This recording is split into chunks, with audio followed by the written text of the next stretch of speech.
Obrigado, Isadora, pela participação, pela sua fala, em especial, não só pela sua contribuição, a contribuição no DIR, né, ativa na construção dessa política, mas também pela indicação, junto com o Nudem, da Vilma e da Cecília, que vão nos brindar com as palestras, com essa aula pública, essa aula magna sobre o tema da representatividade e igualdade no sistema de justiça.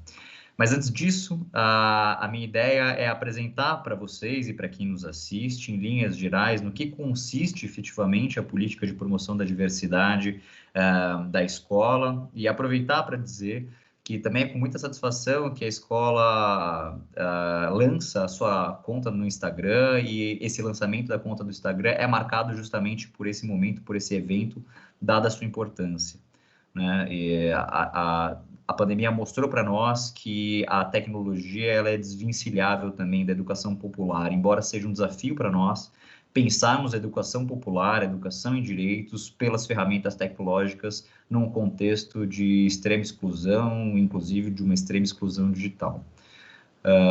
Então, pensar e diversificar as formas, os instrumentos tecnológicos para que eles atinjam a maior capilaridade possível, para que a escola consiga, de fato, cumprir com a sua missão de educação em direitos, a partir de uma educação popular, de uma educação emancipadora.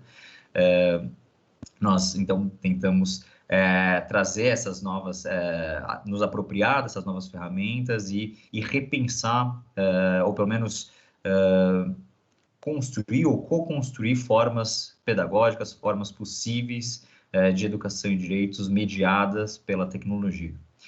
Bom, no que consiste essa nossa política? Eu vou tentar compartilhar com vocês uma apresentação extremamente simples.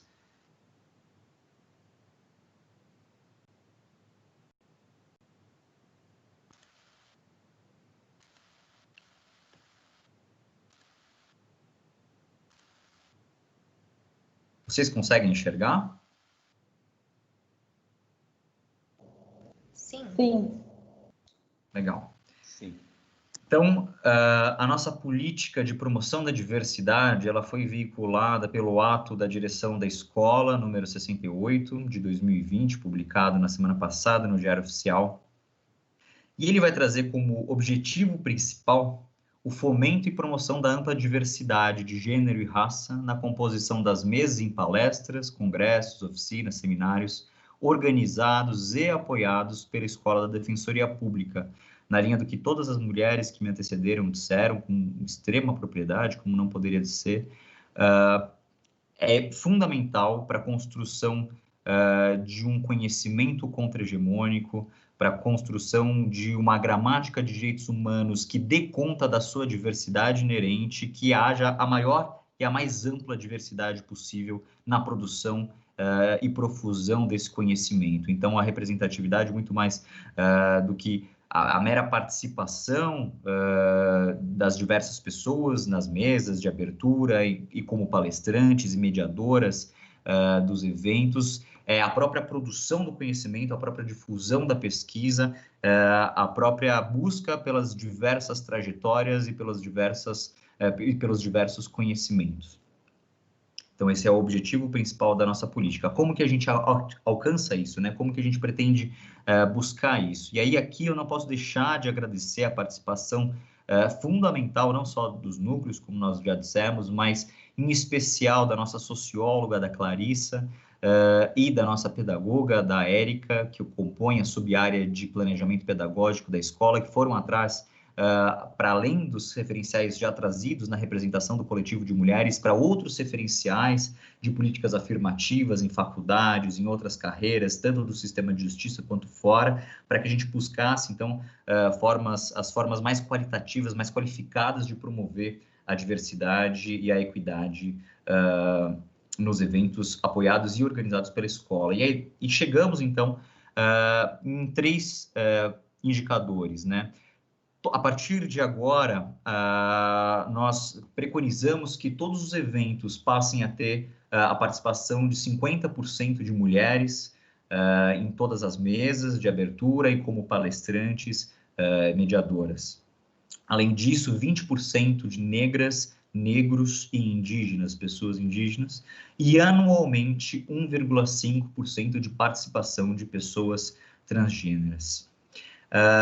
Durante a construção dessa política, nós nos preocupamos muito com os efeitos e as consequências que poderiam advir de uma sobreposição de critérios, e o que talvez gerasse a invisibilização das mulheres negras, a invisibilização no sentido de subrepresentação, na realidade, corrigindo, né, subrepresentação das mulheres negras nesses eventos organizados e patrocinados. Então, a gente traz além dessas cotas específicas, nós trazemos uma disposição no sentido de que os organizadores e as organizadoras dos eventos devem sempre zelar para que não haja essa sobreposição de critérios e, por consequência, isso acabe por gerar uma subrepresentação de mulheres negras, portanto, fomentar a participação de mulheres negras também, especificamente nesses eventos.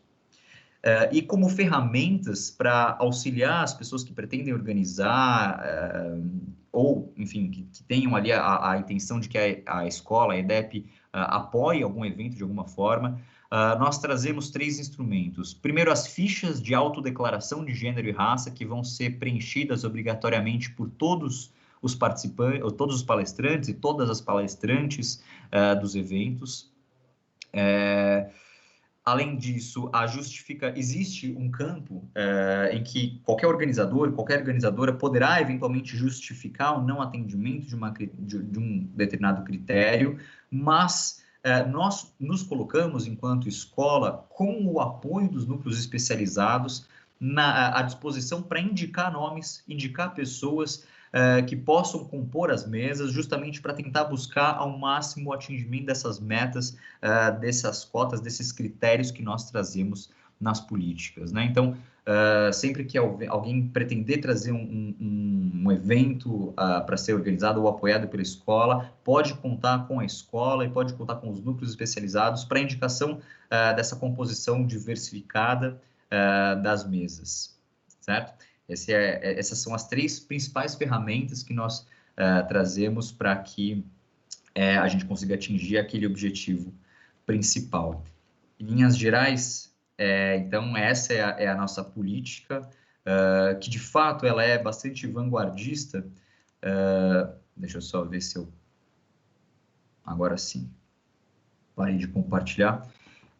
Trazendo, então, não só diretrizes gerais, é isso que a gente queria fugir. A gente não queria só trazer diretrizes gerais, dizendo, olha, deve-se zelar pela igualdade, pela diversidade, não. Nós queremos trazer porcentagens muito na linha do que a Faculdade de Direito da USP fez, trazer porcentagens até para que a gente possa monitorar de forma mais zelosa, de forma mais atenta, como isso vem sendo praticado nos eventos organizados e apoiados pela escola.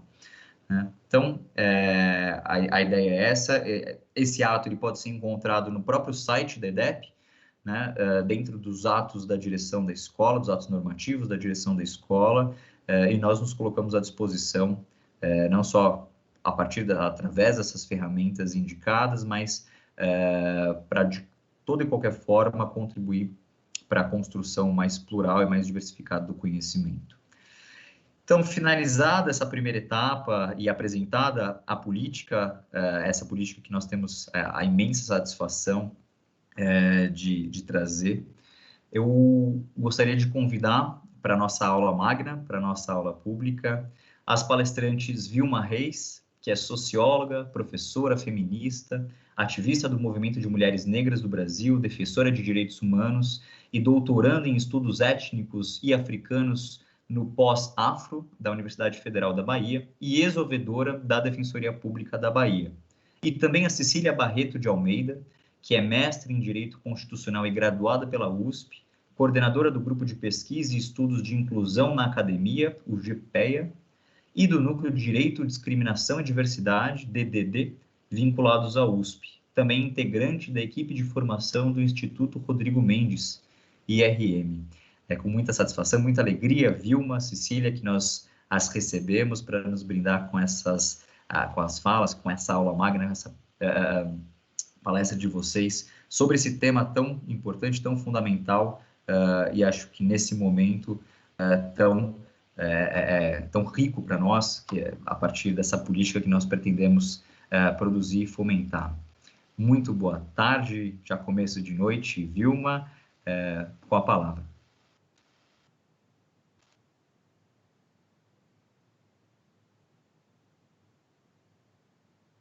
Alô? Estamos te ouvindo. Não, acho que agora fechou seu microfone. Agora? Perfeito. Ok. Olá, Peter. Saudações. Boa tarde, boa noite. A gente está assim nesse termo, né? Entre um e outro. Saudações a todas as representações aqui da Defensoria Pública de São Paulo. Gostaria de fazer uma saudação ao doutor Floresvaldo, defensor público geral, doutor Guilherme Silveira, diretor da escola, a doutora Isadora Brandão, defensora pública e coordenadora do NUDI, a todas as mulheres aguerridas que estão aqui neste evento representando o coletivo de mulheres defensoras, né? As defensoras Vanessa Vieira e Yasmin Pestana, a coordenadora do NUDEM, a defensora a doutora Nálida Coelho Monte. Eu gostaria de destacar e dizer da importância a toda a direção aqui dessa instância que é a coordenação na sua forma mais ampla, de que, para mim, é muito importante que, exatamente como nos disse aqui as companheiras do coletivo de mulheres defensora e a companheira Isadora Brandão, do NUDI. Para nós, é muito importante que as nossas agendas elas sejam compreendidas como agendas estruturantes e estruturais de uma instituição tão comprometida com na disputa por uma narrativa de democracia popular, e é uma instituição em disputa como a Defensoria Pública. Portanto, para nós, é algo fundamental. Também nesse sentido, eu não estou conseguindo me ver. Deixa eu ver.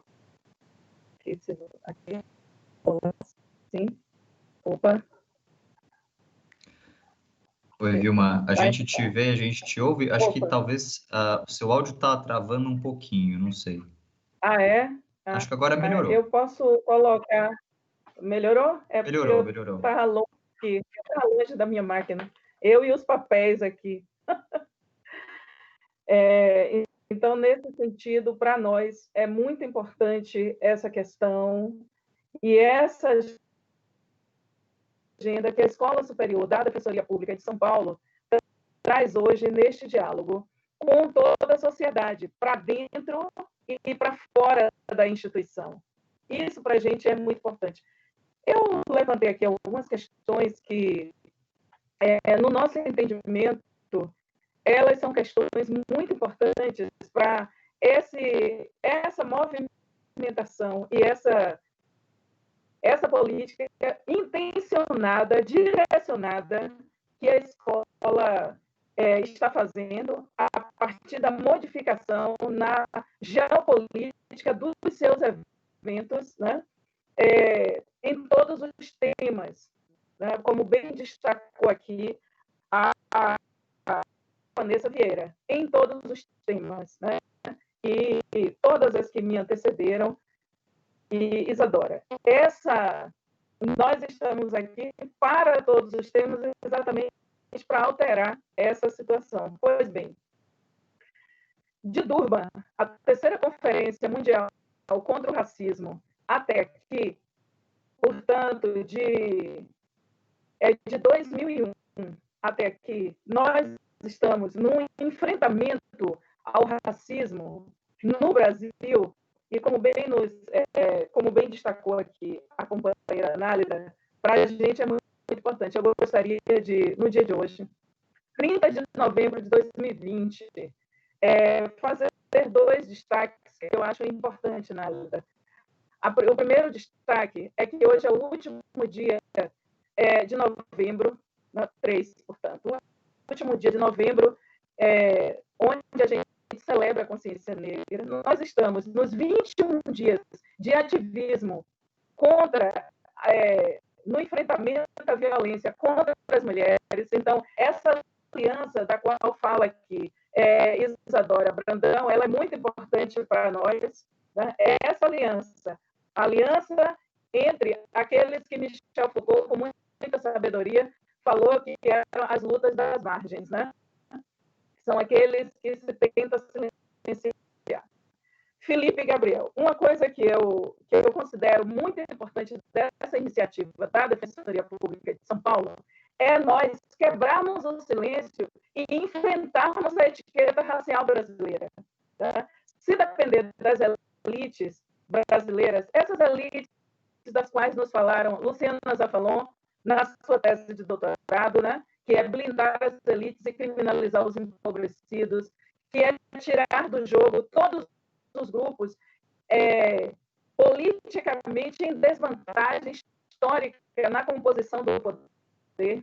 Se nós não fizermos essa política, nenhum outro grupo o fará. Então, tem que ser a gente. Nós precisamos fazer esse enfrentamento.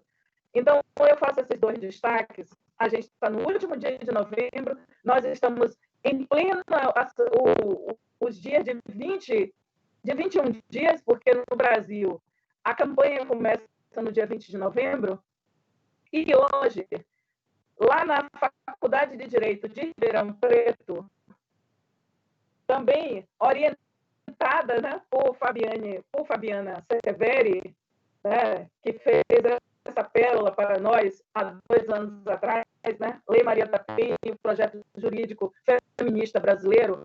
Hoje nós tivemos Inara Firmino defendendo a sua dissertação de mestrado aí em São Paulo, exatamente em Ribeirão Preto, debatendo esse outro campo que dialoga nessa quebra de silêncio e desse, né, da gente subverter e colocar a nossa pedagogia jurídica de desobediência também dentro do ambiente da Defensoria Pública, porque sem colocarmos essa nossa pedagogia de desobediência, sem os que vivem em desvantagem erguer a voz, como nos diz Bell Hooks, a gente não vai partir para vitória política. E a gente não está falando em vitória política de submeter nenhum outro grupo para que a gente passe para nenhum andar de cima do poder. A gente está falando exatamente de horizontalidade do poder. Horizontalidade. A gente enfrentar as simetrias de raça, gênero, identidades sexuais, enfrentar as assimetrias de pertencimento, mesmo dentro da cidade de São Paulo.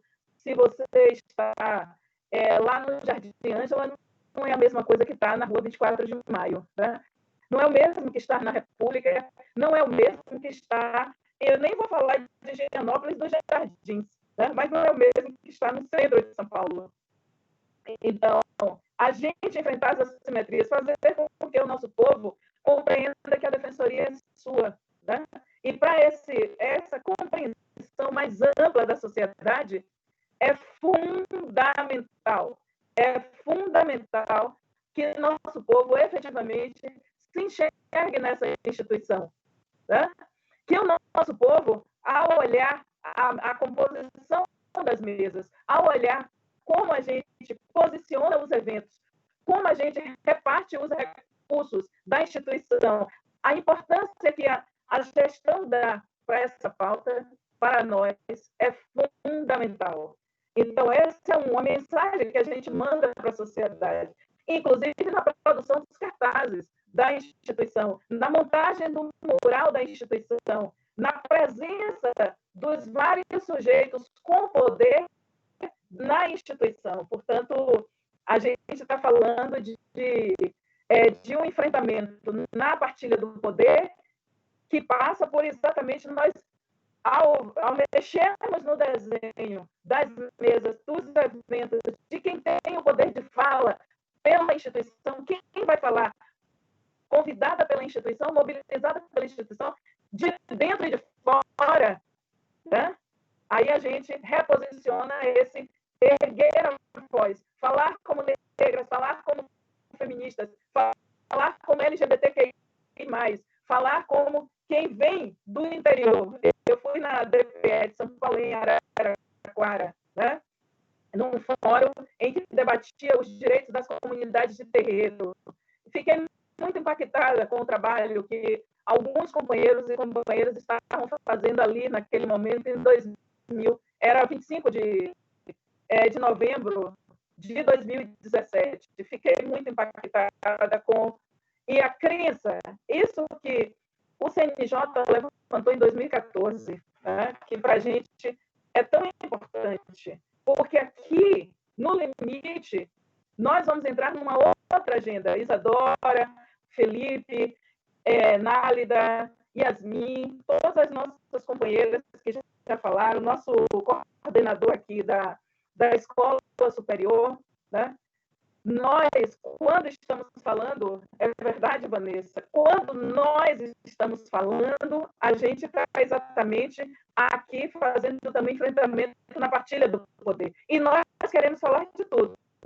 Sobre democracia no sistema de justiça, para nós significa nós vamos incidir na pauta do enfrentamento à misoginia, do enfrentamento ao racismo, do enfrentamento à LGBTfobia e a criminalização dos empobrecidos, que são as maiorias dessa sociedade, mas também a gente se coloca para debater que projeto de defensoria nós queremos, que projeto de justiça, num aspecto mais amplo, nós queremos. Porque sem nós, o sistema de justiça não vai. Senão, ele vai ficar nos palácios, inclusive a tentativa permanente de enclausurar a defensoria pública nesses palácios e clubes, né? E clubes daqueles que estão para obedecer o 1% do poder e que é o colchão amortecedor com aqueles 20% da sociedade que estão exatamente no bloco dos que ganham mais de 10, 15, 20 mil reais, e eles tentam silenciar essas vozes, e a gente está aqui para dizer, não adianta. Nós, nessa luta, nós temos lado, e a gente não vai só com classe, porque classe pura dá gastura. Né? Nós não vamos só com classe nesse debate, porque nós sabemos, tem duas classes, não importa se você ganha 10, 15, 20 mil reais, você tem que ter lá na classe. E quem está na defensoria tem que ser um indignado e uma indignada por excelência. Você tem que ser uma pessoa que efetivamente tem posição. E como defensor, defensora, como técnico e técnica da defensoria, como aquela pessoa que está ali, você é uma agente de transformação social. Então, o compromisso de ruptura com o racismo, com a misoginia, com a LGBTfobia, com o ódio religioso, com o desprezo que essa sociedade do 1%, né, ela dissemina na sociedade para manter como natural as assimetrias sociais, os capitalistas se alimentam exatamente do racismo, do sexismo, do ódio aos pobres, aos empobrecidos da sociedade. Então, o nosso posicionamento ele está exatamente aqui. Bem, onde é que a gente assinala essa mudança por dentro do sistema de justiça? Né? E por isso que é tão importante o que a escola da defensoria está fazendo aqui nesse momento, que é quebrar o silêncio. Quebrar o silêncio, porque as elites coloniais brasileiras se alimentam do silêncio, né? E de exigir o silêncio de nosso povo, e de exigir que os lutadores e as lutadoras dessa sociedade, todos e todas, fiquem, que a gente se torne uma classe de mansos. São Paulo respondeu ontem, da sua forma, que não vai aceitar. Né? E há muito tempo, desde quando deu seu primeiro grito no Brasil, em 2006, ao criar a sua ouvidoria externa, a Defensoria Pública de São Paulo já disse: como fazem as defensoras e defensores lá no Fórum da Barra Funda, quando dizem para toda a sociedade, para toda a sociedade brasileira, que o mundo é redondo, mas a defensoria tem lado. Né? Quando nos colocamos no front, entendendo que todo defensor público, toda defensora, toda técnica e todo técnico, nessa defensoria que tem uma associação de servidores e servidoras, né? É muito importante que é exatamente nessa instituição que mais do que nunca nós precisamos que ao chegarmos em qualquer espaço do sistema de justiça, esses agentes e essas agentes de transformação na sociedade se coloquem como aqueles e aquelas que não fazem parte de nenhum clube de obediência ao poder. Portanto, estamos falando de uma organização, de uma instituição contra-majoritária. Estamos falando de uma instituição que cada vez mais, né, minha companheira aqui de bancada daqui a pouco, que vai entrar, né, nós sabemos que cada vez mais nós precisamos que tenham pessoas e professores e professoras exatamente compreendendo, né, o que é a Defensoria Pública, e a educação em direitos, ela cumpre esse papel histórico na sociedade brasileira, e é exatamente no sentido de uma ruptura com esse projeto de Palácios de Cristais, porque assim que a gente explica para os nossos qual é a possibilidade de nós mudarmos aquela fotografia dos 360 desembargadores mostrada corajosamente pela nossa companheira Kenarique sobre o Tribunal de Justiça de São Paulo. Portanto, a gente precisa de uma defensoria aqui, colocada em aliança com as defensoras populares, né? Em aliança com os movimentos sociais. Os nossos aliados e aliadas são esses. E nesse jogo, o enfrentamento ao racismo e para o anúncio de um projeto na democracia popular passa por democratizar por dentro também a Defensoria Pública. E essa iniciativa de quebra do silêncio, de fazer a ruptura, fazendo com que outros sujeitos políticos de conhecimento e de enfrentamento possam assumir as mesas, né, em todas as ações da Defensoria Pública, é uma importante mensagem institucional sendo encaminhada para toda a sociedade, mas também é o momento em que a Defensoria Pública ela reeduca, ela reposiciona, ela se coloca num diálogo extremamente necessário com os outros entes do sistema de justiça, tão elitizados, estão se comportando como a classe dominada da classe dominante, né? E é nesse ambiente da Defensoria Pública que nós precisamos, rapidamente aqui, falar de algumas questões. A Defensoria Pública, ela é a instituição mais respeitada e considerada pela sociedade brasileira. É importante que não foi a ANADEP, nem o CONDEG, nem o Conselho Nacional de Ouvidorias Externas, foi o Conselho Nacional do Ministério Público que no seu quarto diagnóstico das defensorias, seu quarto diagnóstico, né, e nas pesquisas do Conselho, que mostrou essa situação de confiança da sociedade em relação à Defensoria Pública. Mas a Defensoria Pública ela precisa responder e construir, materializar algumas questões que elas são importantíssimas. A primeira é criar mecanismos de política de ações afirmativas, portanto, respondendo ao que consta aqui no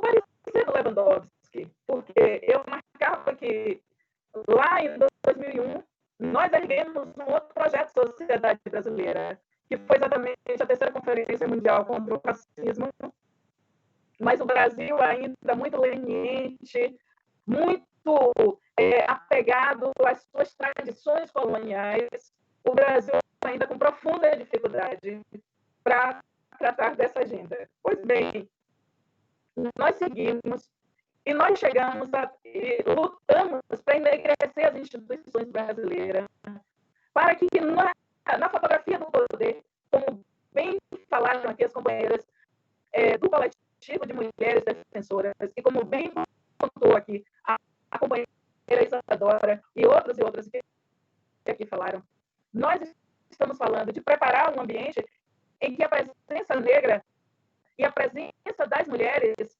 não sofram um estranhamento institucional numa instituição que se anuncia antirracista. Os compromissos da Constituição Cidadã, que fortaleceu e materializou a Defensoria Pública em 1988, e a gente caminha que 32 anos, nós sabemos, com as pesquisas e o censo, o primeiro censo, agora realizado pela Defensoria Pública da Bahia, apresentado hoje, né? Apresentado hoje por Vanessa Nunes, por Ana Leide e outras defensoras públicas, Lucas Assunção. O que nós temos hoje é muito importante que as pessoas vejam esse censo que a Defensoria ela fez. Quer dizer, nós temos uma configuração dentro de um ente do sistema de justiça, que é a Defensoria Pública, que tem todas as possibilidades dela oferecer um modus operandi para o conjunto do sistema de justiça, já que as pesquisas feitas pelo CNJ, desde lá de 2014, mostram uma fotografia do sistema de justiça brasileiro e, principalmente, dos nossos tribunais de justiça, que é o vão público em que esse debate a Defensoria Pública, mesmo lá eu estou falando da estagiária que recebe aquela mãe altamente violada lá num posto de atendimento na Barra Funda, né? Em todo lugar que tem ação da justiça criminal. Eu estou falando de cada núcleo incrustado nos bairros populares de São Paulo. Eu estou falando de quem está em Guaianazes, eu estou falando de quem está em Cidade Tiradentes, eu estou falando de quem está onde raramente o Estado chega. Muitas vezes chega por uma servidora da Defensoria Pública. É muito importante a gente disputar a noção de que o direito por política de ação afirmativa, com cada servidor, cada servidora, cada estagiária, cada estagiário, e na cabeça de cada defensor e defensora, que a gente dispute essa noção, né, de pertinência das políticas de ação afirmativa como uma questão de dívida histórica do Estado brasileiro, que a gente dispute esse ponto de vista como uma noção realmente de formar as pessoas para o antirracismo, né? E que a gente não, inclusive, não crie hierarquia entre as iniquidades, que a gente considere importante a identidade racial, a identidade de gênero, os direitos das mulheres, os direitos das mulheres negras. Quando a gente falar, a gente está falando dos direitos LGBTQI+, a gente está falando de todos. E quando a gente falar das mulheres, a gente falar de todas as mulheres, todas, inclusive todas que se reivindicam mulheres. Que isso para a gente é muito importante. E que a gente não tenha essa asepsia, né, que faz parte dessa etiqueta social brasileira, muito bem falada por Florestan Fernandes, que é exatamente de não fala em travesti, não, nós vamos falar em travesti. Né? Se o sujeito político, esse corpo no mundo que nos diz Lued Luna, né, em luta, esse corpo no mundo se reivindica a partir dessa identidade, dessa construção social, nós vamos verbalizar. Né? Então, a gente fazer essa disputa. A mãe de santo, né? A mulher de candomblé, esse homem de candomblé, ele e ela vão chegar na unidade da defensoria e não vai sofrer surra de Bíblia. Então, é a gente ir naturalizando os sujeitos sujeitos que compõem a diversidade étnico-racial da sociedade brasileira, os sujeitos na sua diversidade das identidades sexuais, os sujeitos se revelando em toda a sua plenitude. E aí a gente vai debatendo o projeto de democracia popular na sociedade, que é diferente de democracia burguesa. O que nós estamos fazendo aqui hoje é rompendo os compromissos e a manutenção das regras da democracia burguesa, senão elas vão subjugar a Defensoria Pública. E nós não admitimos essa subjugação de um poder que já nasceu livre. A Defensoria, enquanto ente do sistema de justiça, ela já nasceu dentro da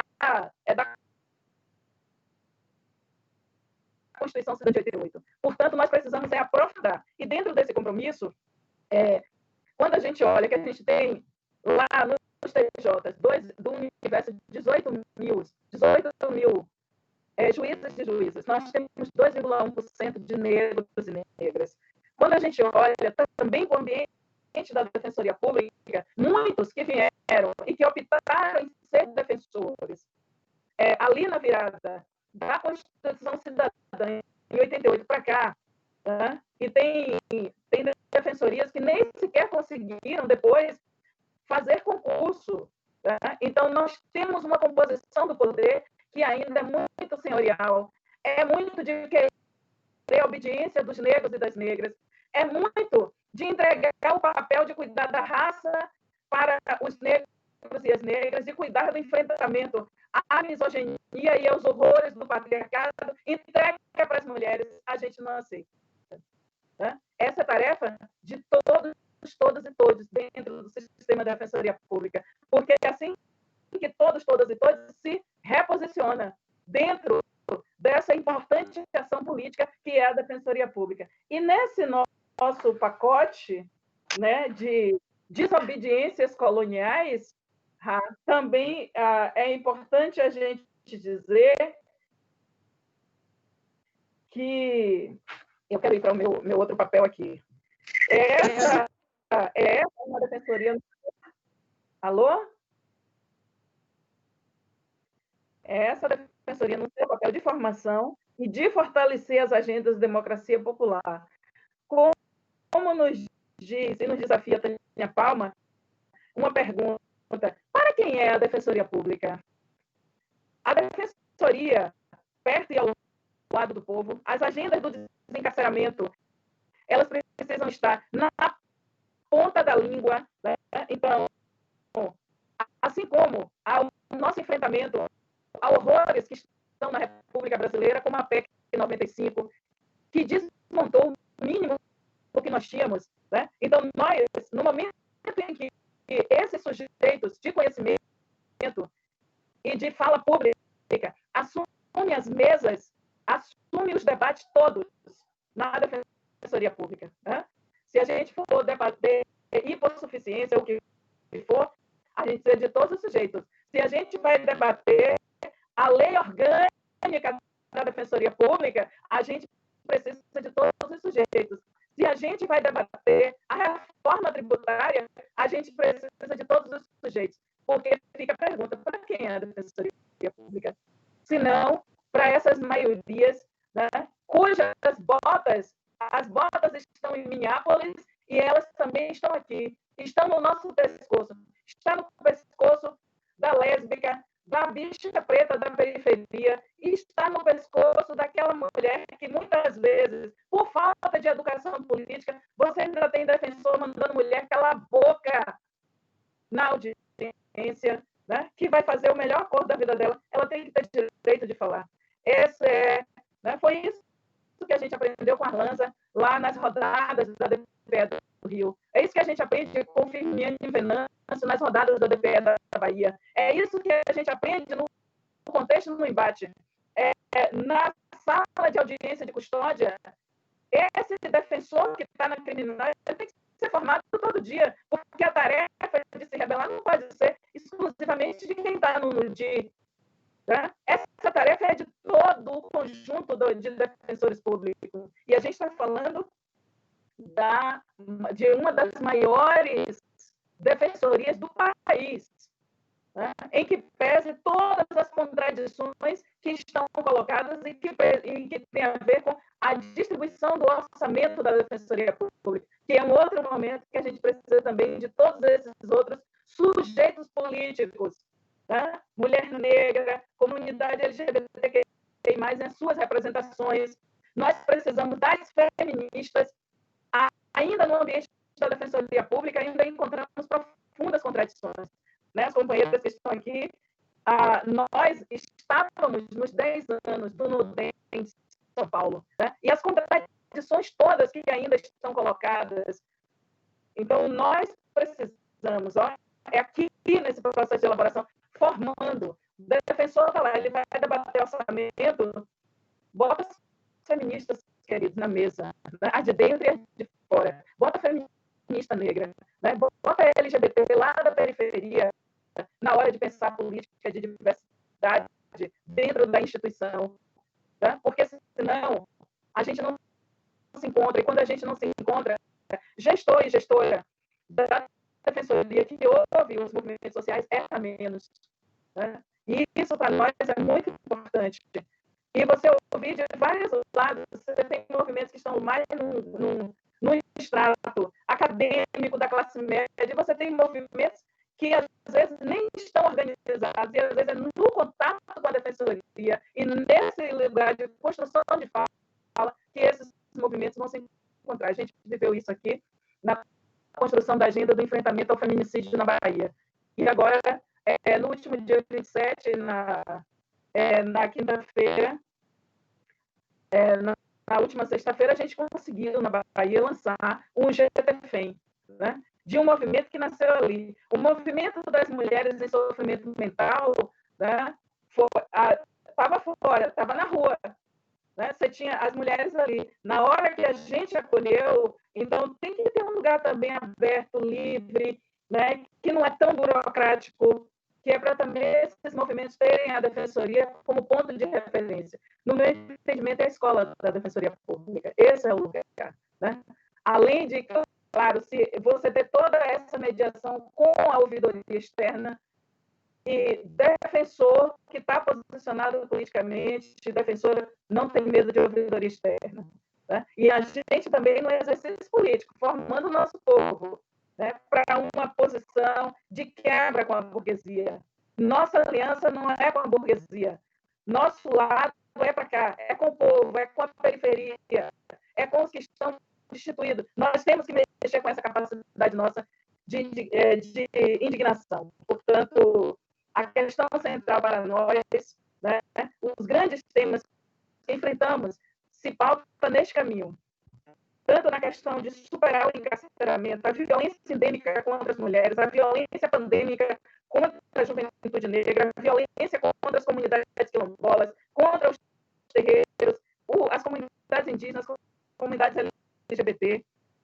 Eu carrego na pergunta de Tânia Palma, nosso ouvido-geral da Defensoria Pública, Felipe, só para terminar, né, dizendo assim, sempre comigo, e o enfrentamento do racismo, ele está neste horizonte. Então, precisamos ir além das formalidades. Entender o negacionismo da escravidão e dos seus efeitos perversos permanentes na sociedade brasileira. Na hora que vocês, da escola, e na hora que os núcleos se juntam, no a Defensoria de São Paulo, para quebrar esse silêncio, quebrar com essa etiqueta racial, a gente abrir os caminhos para uma revolução que está em curso. E nós estamos no meio dela. Né?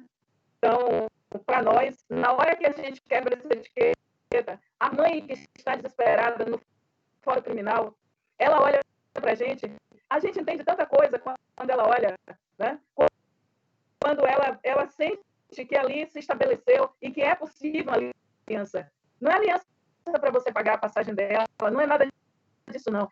A gente está falando que quando você olhar esse homem dentro da sala da audiência, a sua percepção muda. E é esse exercício político fundamental que eu entendo que vocês estão inaugurando com essa política de ações afirmativas.